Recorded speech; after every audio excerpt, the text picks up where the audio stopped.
जे मी कृषी मंत्री असताना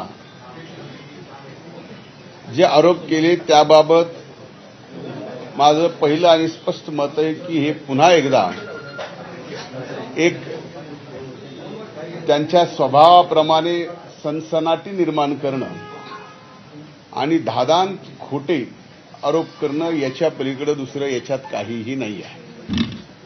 मार्च 2024 मध्ये राबवण्यात आलेली निविदा प्रक्रिया, ज्या निविदा प्रक्रियेवर त्यांनी आक्षेप घेतला, ही संपूर्णपणे नियमात व शासनाच्या धोरणाला अनुसरूनच राबवण्यात आलेली आहे.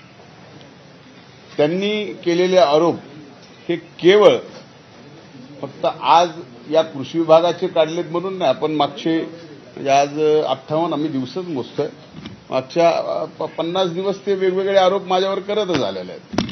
त्यातला एकही आरोप आत्तापर्यंत म्हणजे आपल्या सगळ्या मीडियानी सुद्धा ह्या गोष्टी लक्षात घेतल्या पाहिजेत आणि आपल्या माध्यमातून महाराष्ट्राची जनता जी पाहते ते सुद्धा लक्षात घेतलं पाहिजे की एक आरोप असाच त्यांनी केला होता की स्वर्गीय संतोष देशमुख यांच्या हत्या प्रकरणामध्ये